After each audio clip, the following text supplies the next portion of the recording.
She's big platform shoes on. Okay, don't He start does. yet. Give me a sec. Okay, whenever you Like are just ready, with I will these dudes start. that are probably 6'4". Be quiet, Firstly, Brett. congratulations to all the participants, and again, we would like to express our gratitude to Morgan Stanley and the Kellogg School of Business for making this possible. We're honored to be representing the University of Utah as the Resilient Waters Fund. And today, we're going to be discussing the perils that are facing the Great Salt Lake and our plan to help save it. For over 10,000 years, the Great Salt Lake has served as a keystone ecosystem for the Western Hemisphere. It's currently home to over 10 million migratory birds, and more recently has become a major economic driver for the state of Utah, providing the nearby Wasatch Mountains with its signature dry, powdery snow, which draws in millions of skiers and tourists from all over the world, generating billions of dollars. The lake also provides 40% of the world's brine shrimp, which is a vital food source for aquaculture that helps to feed millions globally. Unfortunately, the lake has been relentlessly diminishing for the last 40 years due to a variety of factors, including urbanization, climate change, and increased water diversion. And experts warn that if steps aren't taken today, the lake could be gone as we know it in as little as 5 years. If the lake were to disappear, it would be catastrophic. We estimate the total economic impact to be around $67 billion, but have seen studies that put that number as high as 200 billion. And this is to say nothing of the thousands of families that would be displaced from their homes. Because as the water level subsides, arsenic is exposed, which when mixed into the air makes parts of the valley unbreathable and impossible to live in. To prevent this from happening, we have identified a strategic investment opportunity. According to the research of advanced resource economic expert Gabriel Lozada, 70% of the water that is diverted from the Great Salt Lake is used for agriculture. And of that diverted water, half is lost to irrigation and infrastructure inefficiencies. If these inefficiencies could be mitigated, hundreds of billions of gallons of water could be restored to the lake, putting it back to healthy and sustainable levels. So if everyone recognizes the problem, then why has everything been failed so far? The current $1 billion that's been spent on the lake has mostly been spent on research, programs targeting municipal water use, which only uses a fraction of what agriculture uses, and politically focused and often superficial bills, such as vanity license plates featuring various animals. Only a fraction has actually gone to the true source of the problem, agricultural water use. But there are two government programs that are going to help us enhance our fund. The first is the Agricultural Water Optimization Program, known as SB 277. SB 277 has already spent $100 million in irrigation efficiency projects and has $400 million in unallocated and projected funds. And the Natural Resources Conservation Service, which is a federal program with an additional $200 million that provides a goal of similar water conservation. Both of these two things are going to enable us to fund our project. But there is also an intangible barrier to the success of this fund, and that is Hunter with her three brothers. So, as many of you know, Utah is a very red state, and there is a generational mistrust of government from the farmers that live there.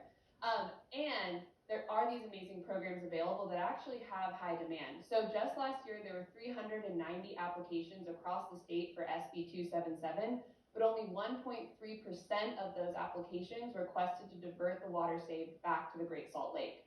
And the reason for this is not because farmers don't care about the Great Salt Lake, it's that they're worried about losing access to their water shares forever, and that they'd never have the ability to reclaim them if they needed as the climate gets more variable. And we really wanted to take the perspective of the farmer here, so we interviewed farmers, we talked to the people that implement SB 277 projects, and what we saw is that farmers, yes, they want these projects, but they lack the capital to implement them on their own. They're untrusting of the current government's hidden agendas, but they really care about their farm and saving money and not necessarily the lake. So how do we align these incentives to bridge this gap between the existing funding and farmers? We will do this by raising a $200 million blended finance fund, and we've actually already been approached by both concessionary and market rate investors that would be interested. in this program that will match the NRCS and SB 277 funding, allowing us to fund irrigation projects outright. So farmers and irrigation companies do not have to put up a single dollar to get these projects funded. And to solve the big issue of trust, we will actually use a trust. Utah Agricultural Land Trust, which is one of thousands of such trusts across the country. This one specifically for Utah will work with farmers to ensure that they can legally protect their water shares. So when they agree to divert them to the Great Salt Lake from the savings from these irrigation projects, they know that at the end of the life of our fund, they could have access to those again. They could decide to renew. And it also protects us because we have the legal documents that ensure that those saved water shares do get diverted back to the Great Salt Lake. So over the life of our fund, we predict that we can divert as much as 3.9 million acre-feet of water. That is enough water to cover the state of Connecticut in 1 foot of water. And for each acre-foot of that water, we get paid by the state of Utah from an existing program, the Water Enhancement Trust, 100 feet per acre-foot that goes back to our investors in the form of returns. So we are really, really focusing on farmers here as one of our key stakeholders because many of the other stakeholders have already done the things that need to be done in order to make this happen, and this is the missing key. We want to catalyze this existing funding, partner with Utah Agricultural Land Trust because land trusts are run by farmers and for farmers, creating a secure intermediary. And at the end of the day, what the farmer gets out of this is a fully funded irrigation project, improving their quality of life, their crop yields, as well as resulting in operational cost savings for their farm. And in addition, because they're such a key stakeholder, they will be receiving a dividend that Cody will go to in more detail. Thanks, Hunter.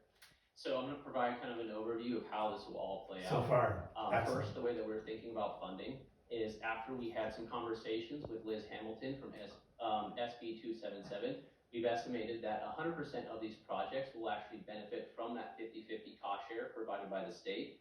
Additionally, we've estimated that 30% of these projects will also receive federal funding. This means that our $200 million fund will actually equate to over $500 million as far as available financing. Our plan is to fund about 100 projects per year for the first 5 years.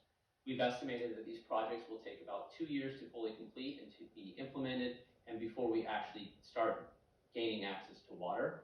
We've estimated that the projects of this size are going to cost somewhere around $420,000, and they will provide us with roughly 500 acre-feet. By year 3, we are expecting to have access to nearly 50,000 acre-feet of water, which will compound for 5 years. By year 7, we anticipate we will be able to divert nearly 250,000 acre-feet up until year 20, essentially diverting nearly 4 million acre-feet or 60% of the total budget. Or deficit. And then now looking more into the unit economics as far as how this is going to play out. So there are several types of irrigation systems. The main one we're going to be focusing on is surface irrigation. This is the most common, and this is the least efficient, can lose up to 60% of water. Optimizations on these types of irrigation systems can achieve up to 20 to 30% in savings. And this is essentially our reimbursement for funding those projects. After having some conversations with Brian Christensen from SB 277 and reviewing their annual reports, we've estimated that a cost of an acre-foot is approximately $800, and once we optimize that acre-foot, we have access to it throughout the life of the fund. After we contacted the Central Utah Water District, we have estimated that, or we are anticipating that we will be able to sell an acre-foot of water back to the state of Utah for $100 per acre foot, and 1 acre foot will be able to generate a total of $1,600. And then looking at as far as our returns, so as Hunter mentioned, the farmers will receive a percentage of annual revenue in the form of a dividend, and we are this is a structured blended financing where our concessionary returns, they will receive a smaller percentage of distributions, and they're going to be capped at an 8% return. And so here you can kind of see how that blended capital stack plays out and really can provide risk-adjusted, attractive market rate returns. So in conclusion, we all call Salt Lake City our home and are deeply dedicated to saving the Great Salt Lake, no matter what you read in the New York Times. And we would like to keep the lake in Salt Lake City and would love your support in doing so. Thank you so much. Ow!